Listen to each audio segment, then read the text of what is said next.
2017 AD, there was a bunch of dirtbag guys, not too different from you or me. They worked at the Podcast Institute, tweeting shit all day in a rank tracksuit. They did a good job doing irony, but their bosses didn't like them, so they made them do misogyny. We'll send them shitty writing, the worst we can find. La la la. They'll have to keep on reading them, and they'll slowly lose their minds. La la la. Now keep in mind they can't control where the zone begins or ends. La la la. Because we all just live there now, which is hard to comprehend. Chapo roll call. Will. Amber. Hi girl. Felix. Matt, guy. Virgil. If you're wondering how Chapo makes money despite its lack of class, then repeat to yourself, it's just a show. I should really just relax for Chapo Trap House Theater 3000. Woo! Will wrote that song himself. That was amazing. He's a big boy. It's movie night, guys. It's a movie episode. We're happy to bring you this one, and we're raring to go because we just watched this movie, and all four of us are so fucking angry and nauseated. Livid. Okay. And it's even made better by the fact that I don't believe most of us, we've seen this before. Yeah. It's I hadn't just seen this again. I hadn't seen this in a long time, and God, it's so much worse than I remembered, and I remember hating it when I first saw it in the theater. But it's an incredibly important movie. It is an important movie, and it's one that's been like sort of on the periphery, and I think it's going to be a good one for our movie roasting. We're talking about Zack Snyder's 300. Hell yeah. Spartans! Tonight, we dine in hell! Be afraid! Sparta will burn to the ground! This is blasphemy! This is madness! Madness? This is Sparta! 1,000 nations of the Persian Empire descend upon you! Our arrows will blot out the sun! Then we will fight in the shade.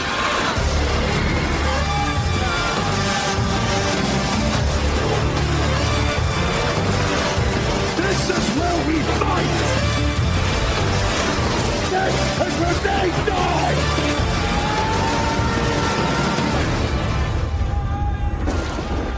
Before this battle is over, the world will know that few stood against many. It is essentially the text of the alt-right.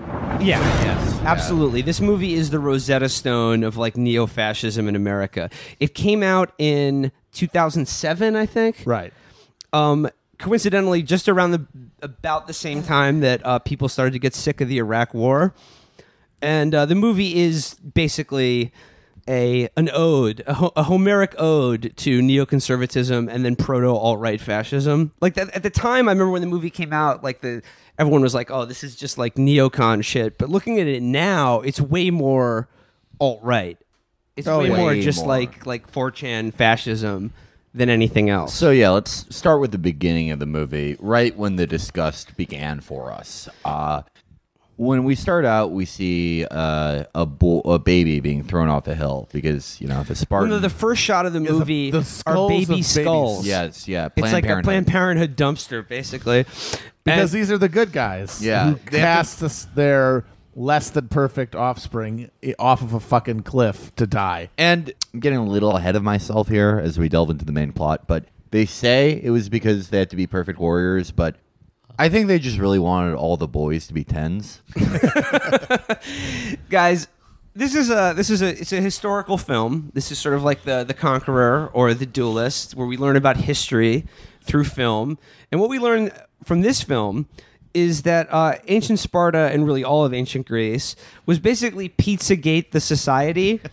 And the entire Persian War happened because King Xerxes sent his emissaries to, like, I don't know, do diplomacy or trade with ancient Greece. And they came back and they were like, can you fucking believe what's happening just like around the corner from us? Guys, we can't.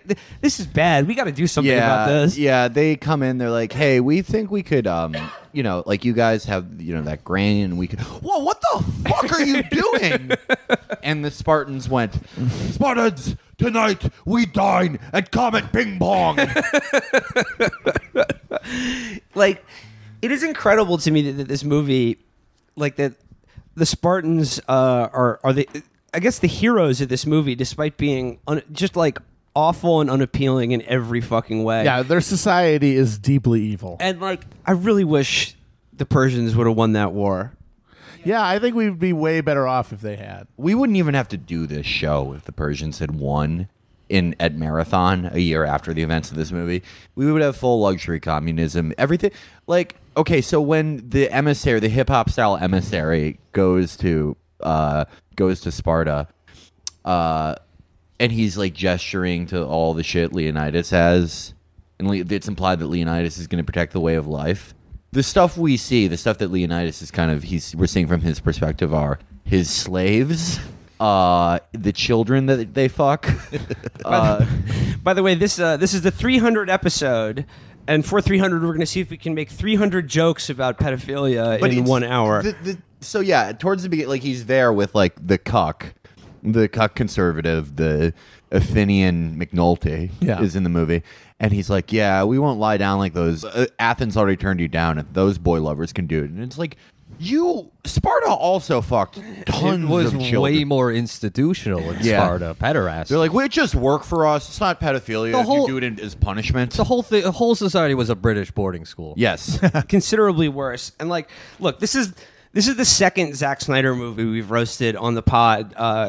Longtime fans of the show will, of course, remember the Batman vs. Superman episode. And God, it's hard to say which one of these movies is more homoerotic, but it's probably 300 just because there's more just chests. There's more shirtless dudes. It's very odd. All of these swarthy Mediterranean men with not a jot of chest hair between any of them. I don't know how that happened. And here's the thing, like, the thing to keep in mind about this movie, like, again, the thing I was so struck by watching it for a second time is just how unbelievably bad everything looks and how fucking boring it is. Like, I think Brendan said the entire movie is just like one long cutscene from a video game, but it looks better on PlayStation 2 than it does in this fucking movie.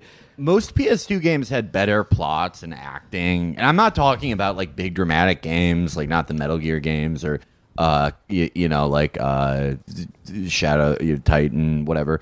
I'm talking about like Twisted Metal. Twisted Metal is like the game where you do demolition derby with a fucked up clown is a better work of drama than this. Well, I mean, you're in for something from the very beginning because they show child Leonidas having to do a showdown with this wolf, the CGI wolf, that he looks like the fucking shitty WikiHow dog. Well, this is the thing. Okay, so 300 is based on a comic by Frank Miller. God, Batman vs. Superman is based on another Frank Miller comic. Inspired by, yes. Yeah, it's like...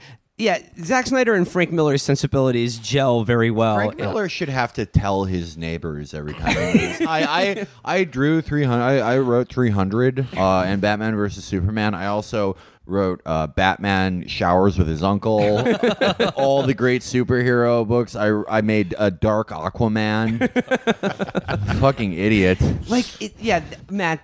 That wolf looks so bad. It looked like shit, It looks so fucking bad. Terrible. Okay, so like the whole preamble to this movie is how much Spartan society owns because they basically from birth just abuse boys and make them like whip and fight each other and do Christ knows what else, so that to hone them into, the perfect weapon. Sparta was founded by Podestus. And so like the movie isn't going to tell you that the Spartans had just untold amounts of slaves that they could kill at any time. But every time they talk to the Persians, they're like, oh, your army is an army of slaves. You have a slave society. And it's like, what? Look at you. They could literally just, as a rite of passage, would walk out into slave dwellings and just kill people as a way to show that they were ready to become adults. But it's funny because like they fetishize The reason it's a good society, and this is where the fascism really comes into play, is that they fetishize how great the society is. And why is it great? Because we have great warriors who can defend what we've built. Okay, what did you build? Great warriors who can defend. It's just totally circular. It's like we have this awesome military culture whose job it is to just fight, to defend nothing else but this weird psychotic military culture. It's for its own sake. And like in that early scene where it's like a teenage boy facing off with a wolf as part of this like brutal rite of passage that like all young men have to go through. Like Virgil, you were like, oh, think about how many fat middle-aged assholes are watching this going, yeah, that's me. Yeah. That's pretty much how I live my life. How many guys fucking hanging around a 7-Eleven trying to buy beer? They're like fucking ankle monitor going nuts. So yeah, I'm a warrior. Bro. Yeah, this scene of him fighting the wolf, it really reminds me of every fall when I go up into a fucking tree hutch with a 30-pack of Bud Light and an assault rifle and wait for a deer to walk by. Defendant, if you do not pay your child support, you will go to jail. Then I will blog from jail. So like we talked about like the scene that gets sort of parodied the most in this movie, or like that is the sort of standout from the film and how people remember it, is like we talked like the Persian emissary comes to see King Leonidas, played by Jared Butler, and this is actually the second Jared Butler movie we've roasted on the pod. Yeah. Isn't it the third? We know what we like.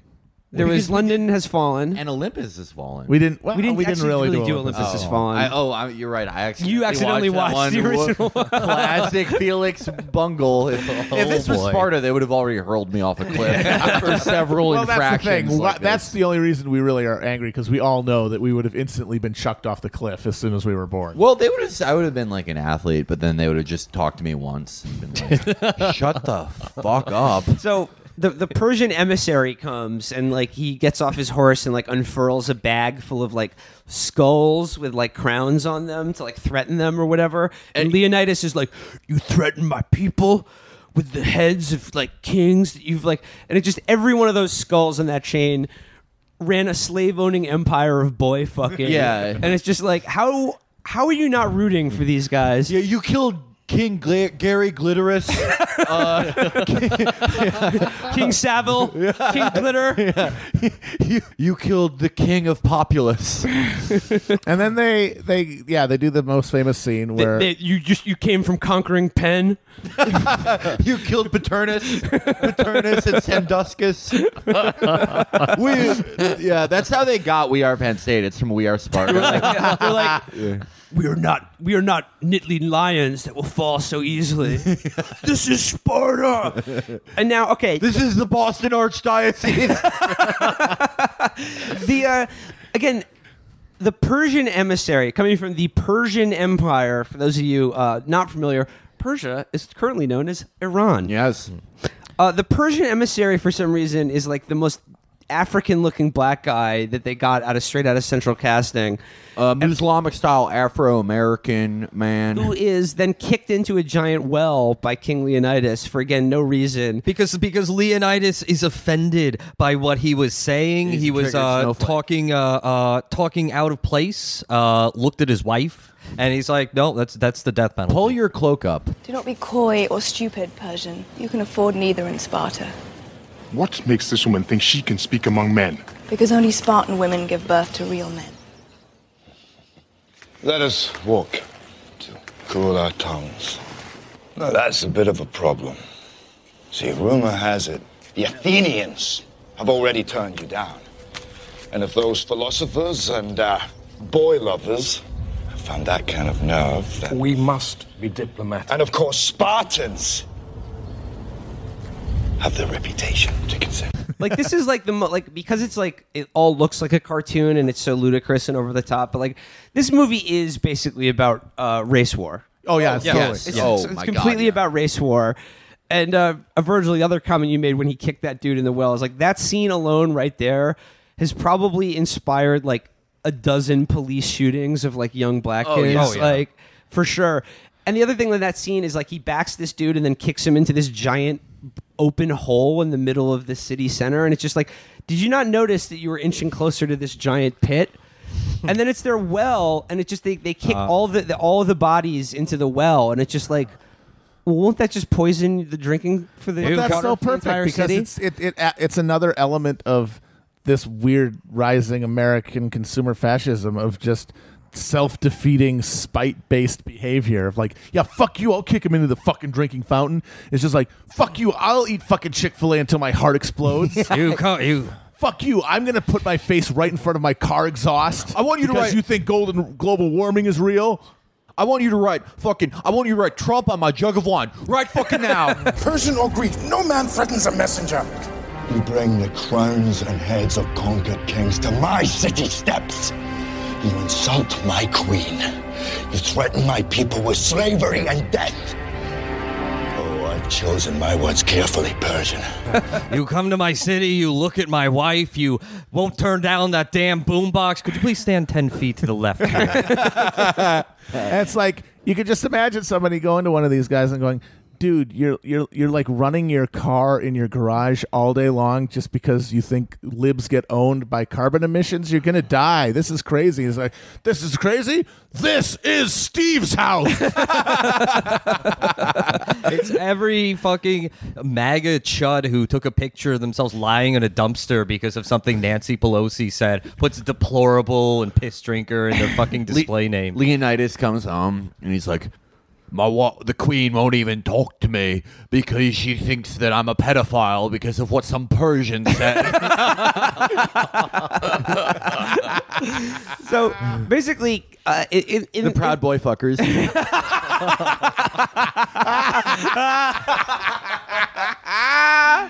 So in this film version, which I believe Zack Snyder said is 90% historically based, he's cribbing directly from Herodotus here. King Leonidas of Sparta commits the entire Greek people to war with the Persian Empire just because he kicked this dude into a well for seemingly no reason. So then he's like, okay, we're going to war, but we still need to curry favor with these depraved priest class for some reason. Yeah. And it's then weird how this culture that's filled with all these, pure warriors, they're not able to do everything that they need to do to defend the country because their leadership is corrupt and decadent. And effeminate. And effeminate and Jewish. And okay, they're so incredibly Jewish. There's a sequence where they have to go consult the oracle, and there's this sort of priestly class of lepers. Yeah.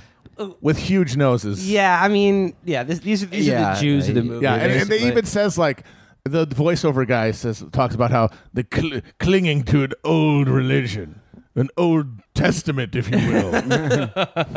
Yeah, he clambers up this mountain to the Federal Reserve Temple, then begs them for a good augur for the war, and draws out a battle plan because this movie is also about proving your point with logic. Virgil, yes, that very is much what so. I hadn't seen this movie since it first came out, and the thing that struck me the most rewatching it now is how much the Spartans talk about reason and logic. Yeah, It's the script of this movie sounds like every pedant on the internet. Yeah, it's either the repetitive dialogue because they think the audience has the attention span of a gnat, just constantly repeating, remember, go to battle, and it's honor, and if you die, there's honor, don't die in the battle. Yeah. And then, Remember, it's good to stab the other guy and not let him stab you. It was like when we watched, so if you listen to the Street Fight show, we talked about a bodybuilder who got hit by a train and died. And we watched this video by this other bodybuilder explaining it in a dumb bodybuilder tone where it's like, if you step in front of a train, you are going to probably be killed. One thing you can do is run away from the train. That's what all the Spartans were. Well, they keep there's so many lines, there's dialogue that just sound that are supposed to be inspirational. They're like, we fight for freedom and the freedom of men to decide their liberty by logic and reason. In a world governed by irrationality and feelings, we Spartans care about your feelings. We care about facts. Yeah, that's like Xerxes walks in on the Spartans just committing horrible acts of pedophilia, and he's like, "What? What the fuck?" And Leonidas goes, triggered. Facts don't care about your feelings. And the movie presumes that at this time in Greece was the most intellectually and scientifically advanced society. It's not even untrue. Sparta, in particular, was one of the most backward societies to exist It was in a the bunch world. of psychotic hillbillies with slaves. And so, like, there's this scene where, like, okay, so he has to confront the oracles, but, like, the oracles have already sold out to the Persians. They have, another little resonance, like the protocols of the elders of Sparta, is that right after they say no to Leonidas, a traitor just dumps a bunch of gold coins in front of them, and they're just, like, sticking their hands in greedily. and again, like as soon as Leonidas leaves, like, out of the shadows comes, like, again, another actor, like, where Zack Snyder was like, could you get me the biggest, blackest looking guy from Central Casting? Can you get the guy that shows up in my nightmares every night? And like there's a scene like Rick Ross. There's a scene, and he's covered in bling, he's covered in gold and shit, and there's a scene where it sort of fades to black, and it's just right on his black skin, and everything goes black but his eyes and teeth, and it's just like it's so bad. I can't even almost believe this movie got made in somewhere. Like, did anyone studio execs watch this movie and were like, that's a little on the nose? Yeah, I was just hoping that we get a little levity in that because there's nothing funny in this movie. It's the most humorless movie. Nothing intentionally funny, but the next thing that happens, I think, is the best example of a situation where Leonidas does not get the auger that he needs, and because of their tradition and the Federal Reserve won't raise interest rates, they can't go to war, and so he has to talk to the senators, I suppose. Well, it wouldn't have been called that, but their assembly, the elders, and they're like, well, we didn't get the auger, so what are you doing with your 300 men? And he says, I'm not actually going to war. I'm just going to march to this pass with my personal guard. You cannot stop me. I'm a sovereign citizen. there are fringes on the battle standard. But actually, my favorite is right before that. Like, Leonidas is he's in a tight spot because, like, by Spartan law, A tight spot that isn't between two 10-year-olds. Sorry. But so he consults his wife because by Spartan law he needs the approval of, like, the Federal Reserve and the council to go to war. but he needs to go. But he doesn't have it. But the right thing to do is to go to war. Obviously, Always the right choice. And he seeks the counsel of his wise queen and wife, played by Lena Headey. And she's like, ask yourself not what a king would do, but what a free man would do. And he's like, thank you, honey. Seeing as I'm one of 20 free men in Sparta. So, and then there is sort of out of nowhere, and I've read the comic too. I don't think it is in the comics, which is even funnier. Not in the comic. There's a love making scene between Leonidas and his wife, just thrown in there to be like, we're just here to remind you guys. Actually, this movie is hetero. Yeah, this is straight as hell, dude. This movie is super straight. You're not supposed to get boners from the chest. The chests are historically accurate. By the way, the first part of this scene, you just see his naked ass. Yeah. And he's just like looking down on his slave shanty-downs with his dick out. So, we all know what's going to happen. He assembles, like, his 300 buffest, hottest warriors and takes them to battle to face off against the massive hip-hop style Persian army. The mongrel polyglot army. Yeah, the cosmopolitan. Yes. The mixed. Yeah, the just mixed up. The Asiatic hordes. Yeah. But another thing that happens on the way to that ratifies this as sort of the founding document of the current internet alt-right fascists is the scene where they meet up with the bitch-ass Akkadians, who are also Greeks and also want to fight. And also look incredibly Persians, gay. And also look incredibly gay. They look like leather daddies. They're all bald, though, and they're they have, all like, leather bald. straps. They're like bears. They're like clean-cut bears. And they want to fight, but they don't have the martial tradition of Sparta. They have the citizen soldier Athenian thing going on. So he's like, there's thousands of us. There's only 300 of you. And he's like, what do you do? And he's like, I'm a potter. What do you do? I'm a sculptor. I work in the bathhouse. What do we do? And it's very much of the mind of, like, those smug internet people who are like, oh, really? You've got a family? You've got a job? You have responsibilities? Guess what I'm doing all day, every day? Posting. Yeah. Spartans, what is your job? Posting! Post! You know what? You know what?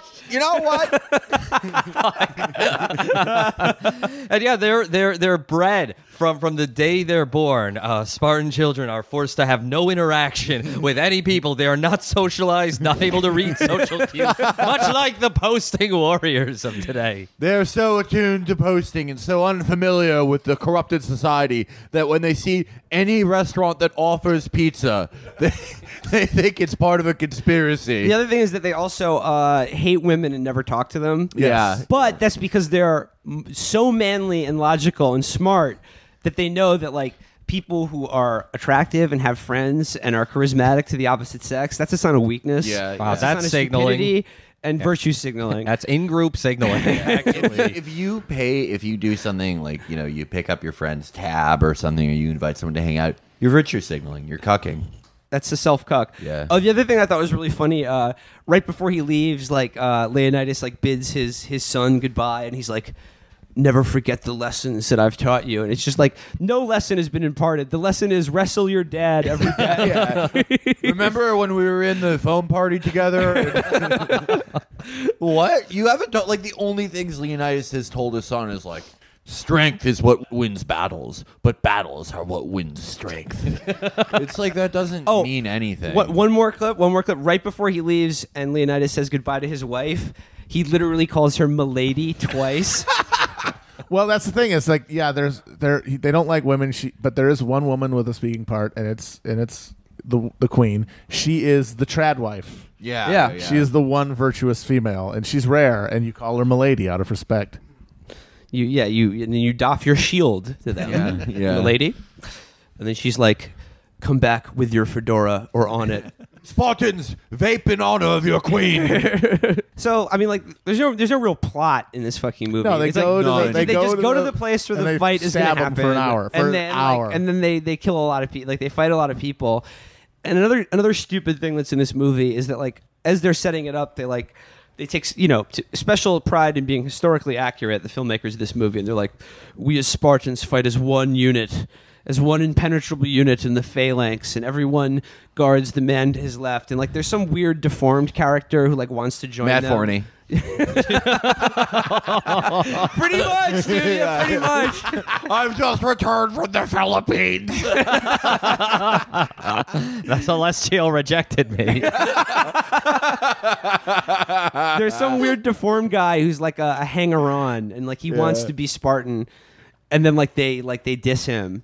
So, like, they fight in a phalanx in this movie for all of 30 seconds. Yeah. And, like, they take special points to be like, well, it does make sense, right? Like, this is actually like, like how you would fight battles where it's like this giant scrum of, like, stabbing and facing off. But the idea is that, like, if it breaks at all, it all breaks down, and then it's just a free for all. But the thing which they do immediately, because that's more It's more cinematic, visually yeah. cinematic. I mean, like, a real authentic attempt to reenact a Greek era style battle would be really boring. It would just be guys pushing back and forth at each other. You wouldn't even be able to see the stabbings. But it's also incredibly realistic to, like, online reactionaries, because when they're posting, they're like, we're a unified movement. We're the new generation. We're all going to work together and encourage each other. But when anything happens, they're like, goddamn Mussolini's a piece of shit. I'm just going to work alone on the Pizzagate investigation now. I'm a lone wolf. Because they can't even be friends with each other. And the Spartans are the same way. They talk a big game about, like, complex battle formations, but when they get out there, they're like, I'm the head guy, I'm the Tekken guy. No, like, for all their talk, they want to do flashy hip hop style spear and sword stuff. They're like all Terrell Owens. They want to dunk. Yeah. And dance in the end zone over the corpses of their enemies. And the battle scenes are so boring. They they're look bad. like shit. Yeah. They keep doing like bullet time shit, and it's just dull. and it goes on forever. It goes on So forever. long. And The like, only thing that varies is that they show different parts of Xerxes' army kind of going after them, like the warriors, basically, like baseball furies, with wacky outfits. Like, some of them have, like, weird sheep helmets. Yeah. And you're like, who the fuck is this asshole supposed to be? Building up the idea, obviously, that Xerxes is this backwards, savage tyrant who represents darkness and mysticism. They keep saying mysticism. And that the Spartans are the representatives of civilization. But at one point, they start the Persians start throwing little clay pots of gunpowder at him and like causing little explosions. And the voiceover guy goes, "And when that failed, they used their magic on us." And it's like, well, they're the ones who know what gunpowder is, you fucking rube. Yeah. They're unfairly using fire to cook food. We would do better if we didn't all have food poisoning from eating raw snails and shit. Like, also, like, they're criticizing them for using magic and mysticism, but it's like, didn't you assholes just go to a mountain where a bunch of deformed guys like read smoke? Yeah, and like, it's Yom Kippur. Yeah, like You can't fight on Yom Kippur. No, they read what they read as a teenage girl. Yeah. It's like you worship the same stupid bullshit. Like, they're like, yeah, the Persians, they believe in a bunch of mysticism and magic, like controlling fire and having wheels and stuff. But we, look, we live on a shitty rock city where we think God is telling us to do pedophilia. And also, the only people that can tell us what the gods want are a group of deformed guys in cloaks who we hate and only listen to half the time. Only Zeus can judge me, all right? Even if pedophilia is wrong. But that scene where the Asiatic mystics are throwing their magical firebombs on them, it tells you where Paul Joseph Watson got his fear of fireworks. Yeah. That was frightening. It was harrowing. Malmo is unacceptable right now. The hot gates of Malmo. No, I would say for me, my favorite part, if you could say there's a favorite part, at least the most likable person in the film was when we meet Emperor Obama, who is this he seems to be like a pansexual, lithe, tall, black emperor of Persia, who he summons Leonidas to learn his pronouns and says, all you got to do is bend the knee and we'll make you rich and you can keep doing whatever you want. And you know how your crops die out because you like if you like your slaves, you can keep them. Yeah. It's like what he's offering them. He's like, you know how like all your crops die because you attack them with spears because you're watering them with cum. Yeah. You know how like all the men in your society are like incredibly traumatized and you every moment of your life is hell, and like it snows in this movie, but all you do is wear capes and underwear. We would help you irrigate plants and like bring you pants and stuff. And Leonidas is like, this is our fucking way of life. That's a caliphate. She's trying to impose Islamic style Sharia law on us. Come, Leonidas. Let us reason together. It would be a regrettable waste. It would be nothing short of madness for you, brave king, and your valiant troops to perish. All because of a simple misunderstanding. There is much our cultures could share. Haven't you noticed? We've been sharing our culture with you all morning. Yours is a fascinating tribe. Even now you are defiant. In the face of annihilation. I will erase even the memory of Sparta from the histories. Every piece of Greek parchment shall be burned. Every Greek historian and every scribe shall have their eyes put out and their tongues cut from their mouths. Why, uttering the very name of Sparta or Leonidas will be punishable by death. The world will never know you existed at all. Yep. Yeah. Oh, yeah. Well, this is the other... Zack Snyder said 90% of the movie is historically accurate. and that does include that the Persian army, they did have ogres, mummies, and goatmen.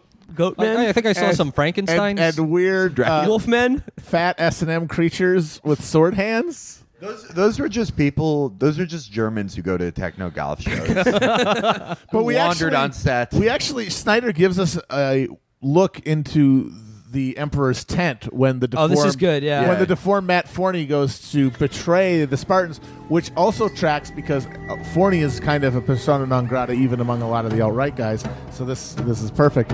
And he sees like the court of Xerxes, and it's a bunch of pansexual, multiracial people doing like sexy rave dancing. Gender ambiguous. Gender ambiguity. All body types. They're all body types, themselves. Total body acceptance. There's an armless dude, so they're totally like they're not ableist. But like the way this is shot is definitely to give you the idea that you're supposed to be disgusted. Your gods were cruel to shape you so, friend Ephialtes. The Spartans, too, were cruel to reject you. I am kind. Horrified by the depravity of these people engaging in pleasure in an open-minded society. And No, the scene in Xerxes' tent is Tumblr. Yeah. that is Tumblr. Yeah. That's Obama's limousine. Yeah. Yeah. Again, how do you not root for the Persians when you watch this movie? Because, like I said, the Spartans are the biggest assholes in the world. Like, And also, and just humorless, like no charisma, And they're just no character. They're like pricks to everybody, including the Arcadians who come and help them, and where there are way more of them. There's one part where they to spring a trap on these immortals, which is Xerxes' personal bodyguards, Mummies. who are literally mummies. They need these Arcadians to like flank them, and they come along and they fight them.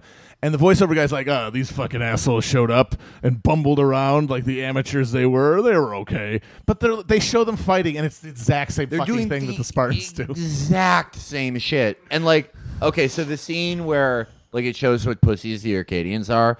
The Spartans stumble onto this like besieged and conquered village, and it's like all on fire.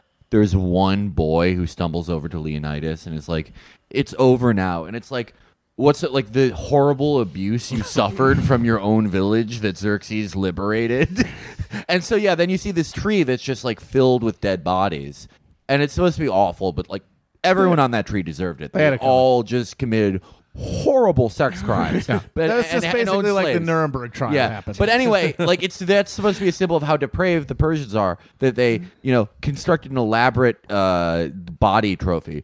But the Spartans literally do that every scene. There's a lot in this movie with bodies out of walls. It's like it literally is like Hannibal, the show.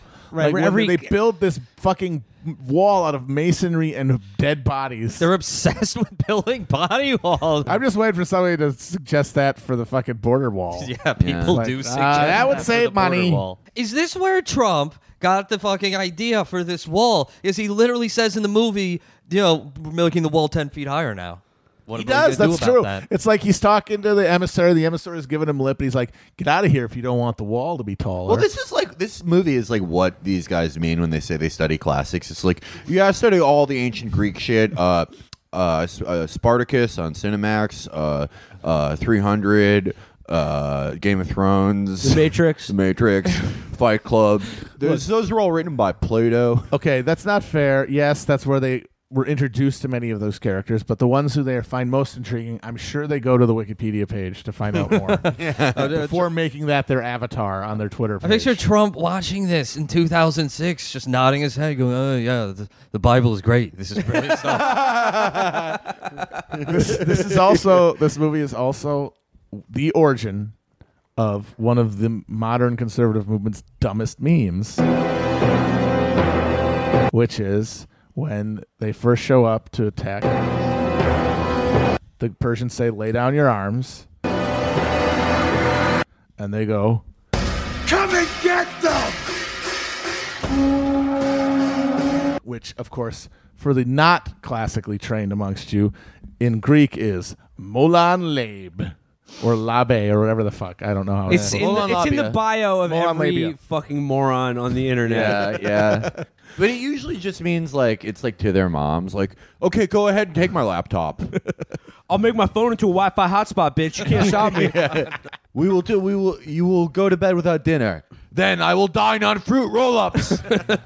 When they were buying fucking big gulps and sending pictures to Michael Bloomberg. Come and take it. Yeah. We're doing that. They did That's that. so Oh my awesome. God, it's That's amazing. so awesome. And they beat the Democrats. Those people beat the Yeah, Democrats. this That's is the society, so by the funny. way, that the fucking those guys were defending at 300 is the one that we're now living in, where people are taking pictures of themselves at the bottom of dumpsters to own liberals online. Yeah, I mean that honestly should have been like. So at the end of this, like, spoiler alert, all the 300 pedophiles get killed. Thank God. This is the only good part of this movie. Yeah, when they get owned, it rules. Yeah, but then like a year later, the Greeks win at Marathon. But instead of like being like, well, this is the legacy of the 300 that they won at Marathon a year later, it should have been this is their legacy, and it's like Matt Forney blogging, and like the guy in the dumpster, and like a guy screaming at a barista, like, right fucking Trump Pence on my triple macchiato, right fucking now, take away my health care, fuck you. Well, the thing is, like, there's no, like, the movie is, like, you know, incredibly violent and, like, you know, gratuitously violent, which obviously I don't have a problem with. I love those I mean, movies, like, I love movies that are gratuitously violent, but, like, it's like I said, everything is just this CGI garbage. Like, there's nothing really visceral, or, like, there's no weight to, like, any of the action that happens. It's a big budget Hollywood film that looks vastly shittier than a premium cable television show. It looks shittier than an Xbox 360 cutscene. Like, honestly. No, seriously, like, the show Vikings on the History Channel, the action in that show and the battles are 10 million times better and more entertaining than this bullshit. And that's another white pride TV show that I'm proud to enjoy. It's a good show. It's a fucking good show, good right? show. In fact, let's do a series of episodes breaking down every single season of Vikings, starting now. And well, another thing that the other makes thing, I can't like overstate enough rewatching this movie is just how like ugly it all is. Like Snyder, everything is a green screen. Yeah. And like he's chosen to like just have this like rust and just piss colored canvas. Like everything has this like almost sepia tone to it. Yeah. That just makes it look awful. Just in like unreal and bad. Like and just like it makes like the special effects they're trying to do look worse. It's just like an all-around, highly upsetting experience. Not in the sense that, you know, you're triggered because you're like, the founding fathers were black women. But that's how liberals talk when they're triggered by Paul Joseph Watson. But in the sense that it's like, this is a bunch of like shitty, jagged edges, and it's just it feels like there's someone shooting a migraine at you. Yeah, you know what? When I saw this movie originally in 2006, I saw it in IMAX at the Science Museum. That's a graduation ceremony in Florida. I'm glad you could learn so much. Yeah, me too. They're like, now that you've graduated high school, this is you get to realize the true knowledge of the world, of the classics. Didn't like a Beowulf come out around this time? Yeah, that was like the all CGI Beowulf. And they even like ripped off the stupid fucking scene that became the hallmark of this movie. This is Sparta. He goes, I am Beowulf. You know, That's the Western civilization that we have to protect, okay? And that's what they died for at Thermopylae. And at the time that this movie came out, this was 2006. I assume Zack Snyder was inspired by the events of Haditha to make this. And he played in interviews, according to the Wikipedia page, he's pretty coy about it, saying, don't read too much into it. Obviously, what the fuck is going on at this time when neocons are calling for a literal war with Persia about our values? Well, not only that, he says, like, this movie isn't a political allegory, blah, blah, blah. But I know for a fact when I was, like, looking into this just now, him and the screenwriter of this movie sought to curry the favor of fucking the National Review's Victor Davis hand job and let him go to like private screenings of this movie because it's like this is a movie made for him. Oh my God, yes. It's made for a guy who's like 50 and he's like, well, I can't really come out now. Like, rededicate myself to the classics. So, I mean, the obvious interpretation of it, the dummy interpretation is, we're Sparta. America's warrior culture, and these are Muslims. And but as our friend Slavoj Žižek observed in an essay that became part of In Defense of Lost Causes, I believe, that no. Actually, I can't do a Zizek. Yeah, you do it like you're coked up. Well, I mean, he is at all times coked up. One must ingest the cocaine. No, actually, it's the Persian Empire, which spans the known world and wants nothing more than submission and is multi-culti. That is the West and America, and these slave-owning assholes who use boys as currency. That's the Taliban. Yeah. These are the warrior culture, psychotic eugenicists. Who love death, would like nothing more than to die. And love boys. Like it's, you know what they should have done? Like at the end of the movie, they should have been like, the Spartan legacy lives on not just in the West, but in our allies in Afghanistan who live exactly like the Spartans.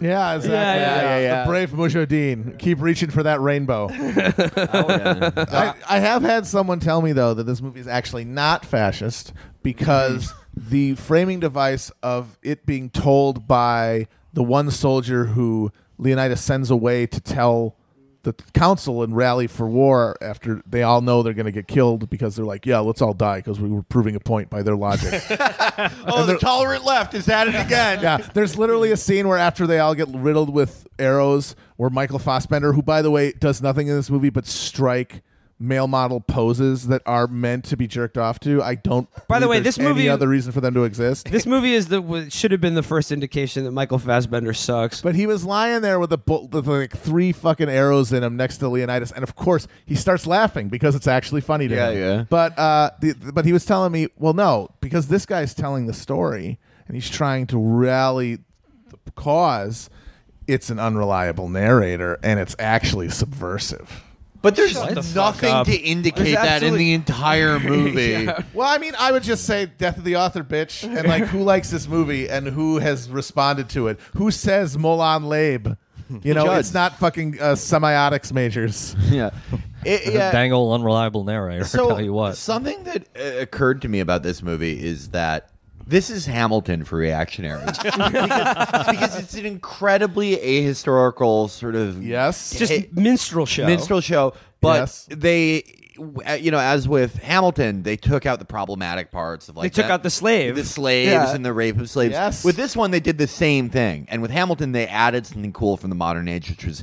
hip hop. And from this one, they added something from the modern age, which was, like fucking bullshit Hollywood choreographed Krav Maga, slow-mo, And bullet like time. gut bucket, like guitar riffs. And they all look like fitness models, Yeah. which no one looked like, Well, as I was saying, these were Mediterranean. They didn't have should access to chest hair. They didn't have access to the kind of protein on demand that you need to sculpt the physique like that. Yeah, but like you can see the parallels because they talk about the two works of art the same way. A liberal and conservative might say of their equivalent work, like, look, I know it's not totally accurate, but it's a really feel good story, and it like just really reminds me what we're fighting for. Yeah. That's Even though absolutely true. what the heroes of both movies both things were fighting for, Actual slavery. slavery, and in the Spartans' case, slavery. Yeah. Considerably worse than They that. call it slavery plus. Yep. Yeah, that's I think That's perfect and absolutely Fact. unassailable. facts only. Yeah. Yeah. Horseshoe theory proven right again. It's like the only way it could be more perfect is if Obama in like 2006, and he would do this. He would go to a 300 premiere and just be like, I'm just interested to see it. Here it's very exciting. And all these like chuds are like, fuck you, Muslim. And but then like the John McCain guys would be like, guys, if he's going to see 300, that means he's at least open to viewpoints. And like shaming people. Like when Mike Pence saw Hamilton. Yes, exactly. Like, he might learn something here. yes. Oh my god. What it's also staggering to me is that for a movie that's beloved by people who bemoan cultural Marxism and decadence, there's so much homosociality in this film. They are just striking poses and oiling each other down. They're crossing spears. They're tapping each other on the spear. Not Leonidas, And it's honestly the scene in The Simpsons where they go take Bart to the steel mill. Yes. Hot soup coming through. I mean, the scene where Matt Forney approaches Leonidas, it's like his friend is like, "Don't step any closer." And in the most subtext that's ever been on film, Leonidas taps the tip of his spear on his friend's tip, and is like, "Stand down." It's just like they should have just docked. Less fucking subtext if they just docked their dicks. Well, it's right like one there. of you guys said. The reason why they kicked him out is because he was attracted to women. yes. Because that's how Xerxes tempts him, is with women. Tumblr And there's girls. Like, the Tumblr teens are after me. He's like, sign me up. We have all the hair colors in our empire. Xerxes is implied to be like bi, and sort at of gender least. amorphous. Yeah. I mean, his pronouns are Z. Yeah. That's what his name means. Yeah, Zur and yeah, Z. yeah. But they keep talking about like some type of tyranny, but the slaves, like what Sparta has way more per capita than Xerxes does. But the only tyranny I can think of Xerxes is maybe he thought the age of consent should be higher than like 7. Like, there's nothing bad that he does that they don't do tenfold. I mean, like, you know, like the other sort of fascist element of this film, and not neo-fascism, but like the classical old-style fascism, is the sort of the exaltation of the male form and kind of body fascism in this movie, and the fact that all the Spartans like look identical to each other and have the same buff physique and are continually contrasted with like the hordes who look different from one another and thus can't fight with the same cohesive strength. And many of which literally are wearing baggy pants. That is true. Yeah. So, like, I mean, obviously they don't share that with contemporary fascists. No. Who are more like we said, the deformed guy. But okay, so this is like I said, this is the second Zack Snyder movie we've seen. The other one being Batman versus Superman. We've already established the fascist subtext of that movie, but like now, sort of taking a step back from like the Zack Snyder canon. Like, what is the synthesis between these two films? Like, what are the threads that unite them? Can you think of anything?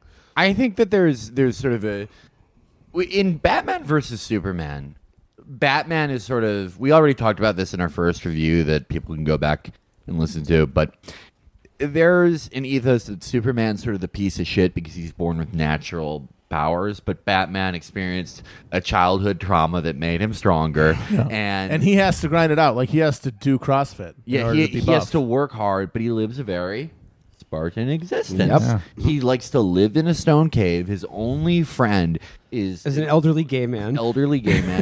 He never has sex ever. He does not care about the concept at all. All he cares about is like extrajudicially killing criminals, which has no effect on anything. Like, he's not making the city better in any way. No, he's just working his shit out. He's just working his shit out. So he's sort of like the continuation of the 300. Whereas I would say Superman, he's like the guys who are like, I'm a pot maker, but I own a sword. I believe in the Second Amendment. But the common thread here is sort of the man's self-denial and how true strength is self-denial, which is why Batman can start to get the best of Superman when they fight. Because, you know what, he may not be a powerful godlike being from another planet, but, you know, he works hard, he denies himself. By the way, he hates his life. And he wants it more. He wants it more. And Triumph of the will, as it were. Yes. Just a callback though. You said when Batman finally defeats Superman in that movie, when he defeats him in the men's room that they finally clash in. Yes. That's not made up. That's literally actually happened in that movie. Zack Snyder, though, I think the theme here is Zack Snyder because he's in the way that Batman is working his issues out in the movie. In the way that the Spartans are working their issues out in the movie, it's all very meta. Because Zack Snyder making these movies himself, it's him working Zack Snyder out. My the sort of thread that I thought thinking about this and like the other Zack Snyder movies, I was thinking about Watchmen, and we were talking about. He likes to watch men. Woo! We were talking like I said. Wait till the Street Fight Live episode comes out, but we alluded to it earlier. The fitness star who was killed by a train, he was the body model for Dr. Manhattan. He was. In Watchmen. Like, that was the perfect Spartan physique that Zack Snyder his camera is drawn to. Again, in Watchmen, similar to 300, he was like ludicrously faithful to the art of the comic books, to Dave Gibbons' original art in Watchmen, save for one very telling detail, which is the size of Dr. Manhattan's hog. Because like in the Watchmen comic, Dr. Manhattan is naked all the time, and he has a proportional, average-looking human penis. Right. In Watchmen the movie, it's like a fucking arm. Drug. He's got fucking like 9 inches hung on him, flaccid, just like whack. Just like, it's got like, and the CGI detail on it is just exquisite. Yeah. Each vein is rendered in like, in 4K. Detail. Yeah, Right. exactly. So I'm a little disappointed going back on this. Like, this is my problem with Zack Snyder is he's gratuitous except in any way that would be funny or interesting. And again, he said it's 90% historically accurate. The Spartans actually fought nude. It's true. And I'm just thinking of those Greek statues with their tiny uncircumcised penises. And this would be the one thing he'd be like, no. These cocks are going to be fucking huge. Zach, we've run the numbers. It's going to cost $10 million to digitally enhance the dicks of everybody on stage. You fucking do it. Find that money. All right, I want an aerial shot. He's like the Howard Hughes of fucking dicks in movies. There's this scene, because I was a nerd when I was a kid, of Spielberg behind the scenes of Jurassic Park. And, he went from stop motion and then the CGI breakthrough. And when they were doing the stop motion, he was frustrated. He was just like, the dinos didn't look as fucking, and he couldn't do the camera work. And there's this scene where he's like, I was like, Marv, don't tell me I can't move the camera when the dinosaurs walk. And I just picture Snyder being like, Marv, don't tell me the dicks can't be fucking flopping around huge, just veiny. Don't tell me I can't have those dicks. Yeah. That is actually originally why Michael Fassbender was in this movie, because he was like, we don't need CGI. This guy's dick is huge. Yeah, Mike. Yeah, for some reason, all the screen tests and auditions were conducted in a men's room, and the actor would have to piss, and Zack Snyder would just get to the stall next to him. Hi. Like, hey, wow, this kid has talent. Yeah. I'm looking forward to seeing. I did look up Victor Davis Handjob's articles about 300, and in one of them he says, he's like, look, all ancient societies had slaves. However, in the Greek world, or like the Hellas or whatever, was the only one that had anything even close to democracy, whether it be the constitutional oligarchy of Sparta or the more representative of democracy of Athens. And he was like, well, both them and the Persian Empire owned slaves. But he was like, the thing that separated them was that only in the Greek world was free expression and criticism of that society allowed. So there you go. That's why they were the good guys. Because they were free to post. Yeah, exactly. Oh my God, there were no mods. There were no mods. Xerxes is basically like the mod. Yep. Coming to try to delete their posts. He was like, just everything, every comment under the sky is mine. You may not use that word anymore. That will result in a permaban. I don't care how many times you hear it in rap music. Another historical postscript. So Xerxes in this movie, he had a descendant, Cyrus the Great, and the Greeks had descendants.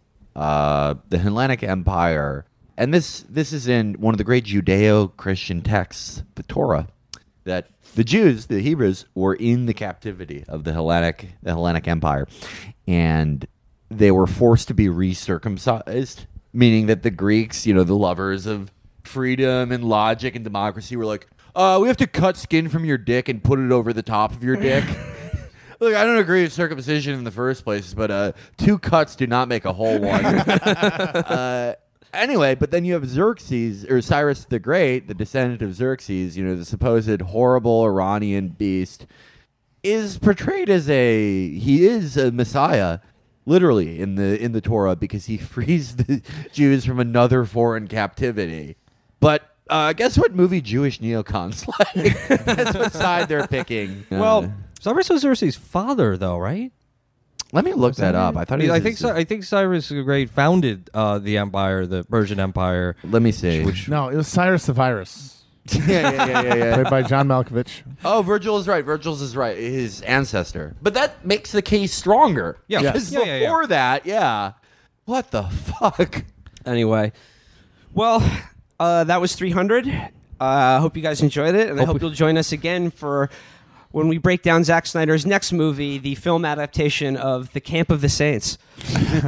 I actually am, no joke, hoping that eventually, if this show lasts long enough, we will be reduced to reviewing the Guardians of Ga'Hoole The owl Legends movie. of the Seeker or whatever the fuck. I've never seen that. I bet it's pretty fucked up, even though it's like a kids movie. Yeah, I have a feeling that it's that somehow there's dicks, even though they have cloacas. You know who really liked Guardians of Gahul?